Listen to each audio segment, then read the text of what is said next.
Are we moving back to Spain? Did my Spanish parents really accept my American husband? Spanish tortilla with or without onion? Definitely with. Is university in the US just like the movies?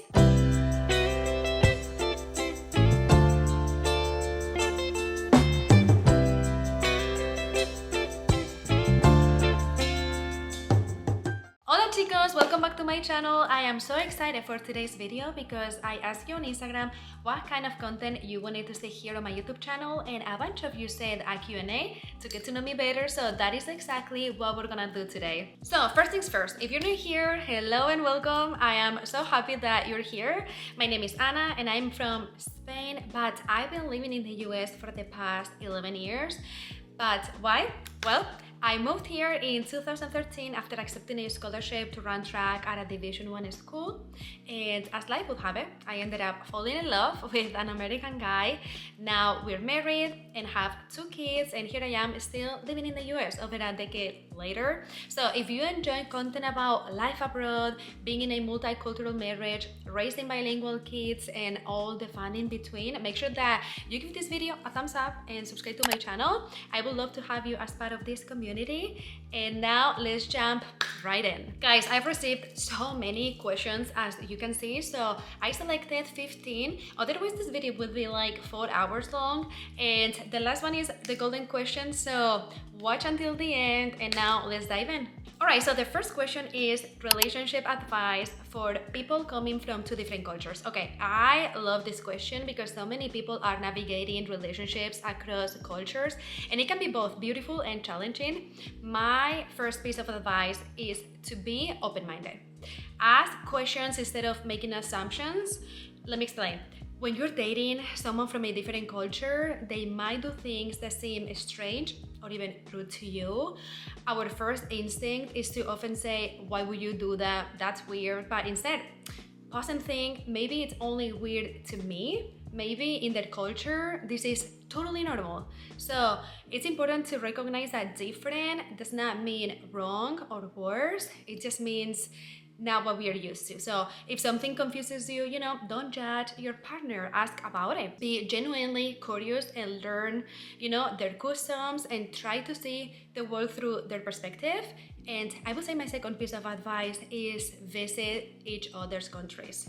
Traveling to where your partner grew up is one of the most powerful ways to understand them on a deeper level. You don't see just where they are from, you start to understand why they are the way they are. I will always remember when my husband came to Spain for the first time. Day after day, he was like, oh, now I know why you do this. And I was like, yes! So I would say communication is key. Like, talk to your partner about how you feel, what confuses you, what you need, I feel like misunderstandings are normal, especially with language barriers. So definitely talk to your partner. And last but not least, I would say honor both cultures. Rather than favoring one culture, share traditions that honor both cultures. For example, my husband knows that celebrating the 3 wise men is super important to me, so we celebrate that with our kids here in the US in January 6th. Okay, do my parents speak English? Did they accept my husband? Okay, my parents don't really speak English, just the basics, but they love my husband from day one, thankfully. My husband is super easygoing, fun, and genuinely just a good man, and I think they could see that right away. More than anything, they saw how happy he made me, how much I grew as a person with him, and they loved him for that. And they've always said it's hard having me live so far away, but knowing that I'm happy, loved, and well taken care of brings them peace, which I love hearing that because I feel guilty many times that I'm not close to my parents, like physically, and I cannot help in an emergency situation and things like that. So it helps me knowing that they truly support me and that they are okay with it and happy for me. And I gotta say, one of the most amazing things that has come out of this situation is that since my parents don't speak English, my husband started to learn Spanish. So he could connect with them, and watching him make that effort, learning their language just to be able to, talk to them has been so special. It's not easy to learn a language as an adult, so it's one of those things that speaks volumes. All right, apart from family, what do you miss the most with Spain? I would say the day-to-day life, the little things that make up the rhythm of everyday living. I miss the spontaneity of it all, being able to text a friend last minute to grab a beer or a coffee and ending up talking for hours while the kids run around in the playground nearby. I miss walking everywhere, like strolling through the city, people watching, bumping into someone that Here where I live in the US, everything feels more planned, more car dependent, and of course the food. I miss the simplicity and quality of Spanish food, the fresh ingredients, the long meals, the sobremesa, the joy of eating without rushing. It's those small little things that stay with you the most, I guess. Okay, being a freelancer in America versus self-employed in Spain, thoughts. Okay, I have now worked as a self-employed in Spain myself, so I cannot speak from personal experience, but many of my family and friends do, and from what I've seen, from what they've told me, it is definitely a challenge to be self-employed in Spain. So the monthly autónomo quotes, autónomo means self-employed in Spanish, and the social security contributions are super high. Even if your income is not that consistent or high, it is very high. The bureaucracy can also feel very overwhelming, so I found this table from the Business Insider, and as you can see, if you make up to 670 euros, you have to pay 200 euros, leaving you with 470 euros a month. Or if you make between 1,700 and 1,850, you will end up paying around 350 euros plus, other expenses, taxes. So yeah, it's a lot. In contrast, my experience in the US has been very positive. I am self-employed here, and opening an LLC was surprisingly easy and smooth, and the yearly costs are very manageable. Like, I paid about $135 to open the business, and then I just have to pay yearly maybe like $80 to maintain the LLC, and then other expenses, but way lower than in Spain. Also, I feel like there's this sense of support for small businesses and freelancers here in the US, but of course each system has its pros and cons. But from what I understand, the US offers a much more flexible and accessible path for self-employment. What other states would you like to live in? And if you could live anywhere in the US, where would it be? Okay, so I've lived in 3 different states: Ohio, New York, and now Kansas. I know, super random. And I travel across the US, and I really like the East Coast, like Florida, Georgia. Oh my gosh, Savannah, Georgia is gorgeous. The Carolinas, like Charleston. I also love California and Oregon, beautiful, but it is just so far, so I don't know. I'm excited to see what the future holds for me and my family, and I will keep you posted with future moves. All right, college in the US versus Spain. I love this, you guys. So college life in the US and Spain can feel worlds apart, from the structure to the culture and even the cost.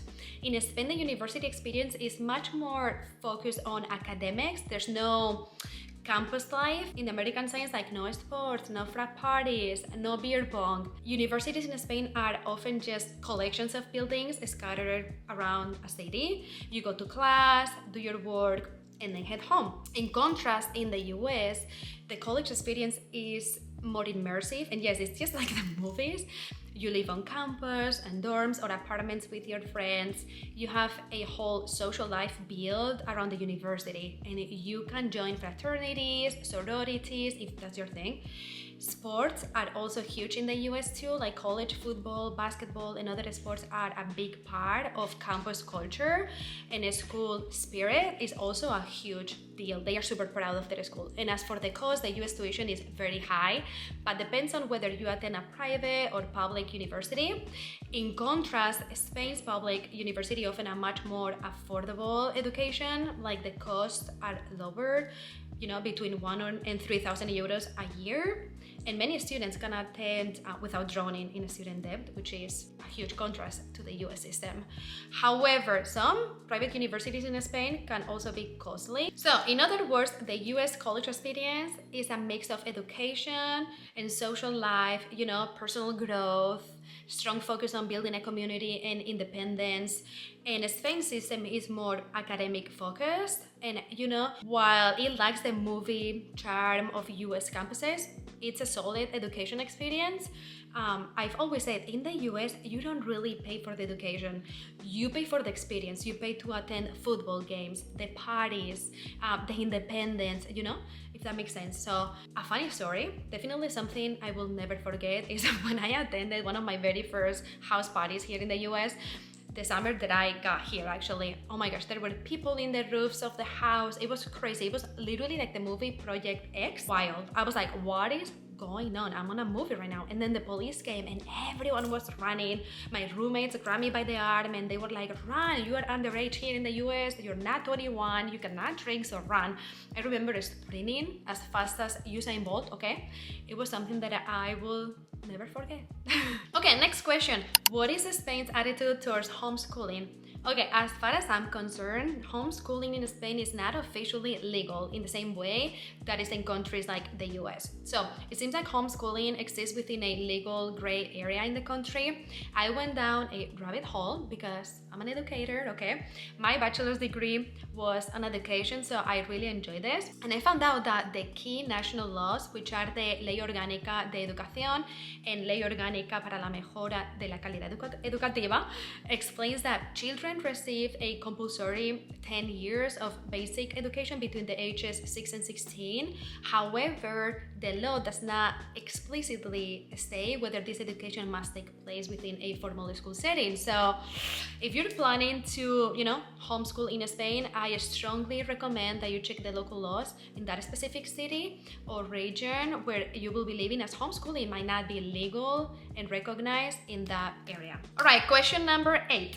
How do you stay happy in the US knowing way of life is better in Valencia? What a great and interesting question. Okay, I don't necessarily believe that life is better in one place or the other. It truly depends on what you make of it. My life here in the US is genuinely good at the moment. So I don't know why, but the US gets a lot of hate. But I've been able to build a lifestyle with a strong work-life balance, which I truly value. One big factor is that our jobs here in the US allow us the freedom to do things that makes us happy, like traveling the world or even going back to Spain regularly to visit my family. That kind of flexibility is a huge part of our happiness here. Obviously, every family situation is different, but that's just our life right now. Super thankful. Now, when I visit Valencia, it feels amazing, right? But I'm on vacation, so of course everything seems perfect. I have not actually lived there since 2013, so I don't have first-hand experience of the day-to-day now. I don't have a job there. I know people in Valencia, especially small business owners, that work until like 8 p.m. or later, so it's not always the relaxed lifestyle people imagine.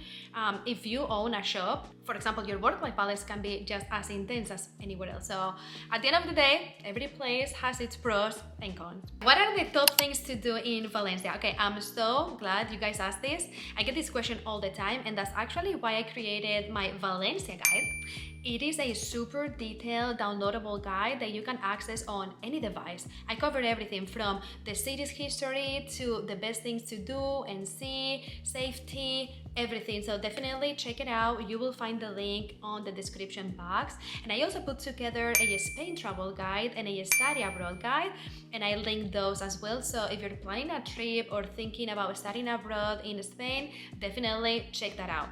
I also work with a certified tour guide, so if you're coming to Valencia and want a private tour, email me at thatspanishgirl20@gmail.com or go to my website and submit a message there, and I will get everything going for you. But I would say that these are some of the things that you have to see. And my favorite thing is walking around Old Town and then having a fresh drink at the Plaza de la Virgen, looking at the Basilica, people watching. It is my favorite thing ever. All right, question number 10. Is it difficult to make friends in the US? Okay, I would say yes. And this is just my opinion, but I've noticed that Americans tend to enjoy small talk and being friendly, but that does not necessarily mean that they are looking to form close friendships. Life here also feels incredibly busy and fast-paced, so making new friends often is not a top priority for many people. On top of that, if you live in the suburbs like I do, it can even be harder to make new friends because there's not much of this social scene. Like, I live in this typical American neighborhood, all houses, and I can go days without seeing people in the street. So yeah, It's hard. In Spain, most people live in condos or apartments, and there is just so much social life happening on the street that the chances of you meeting new people and making friends are much higher. However, I have to say that making new friends as an adult can be friends anywhere, and even more so when you are in a new country, but it really comes down to putting yourself out there, you know? It just won't happen like that. You have to make the effort.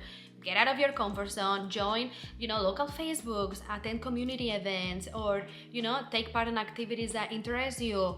If you are a mom or a dad, talk to other parents at the playground, at the library, or at school events, A simple hi can go a long ways, especially because Americans are super nice and kind people, so you never know.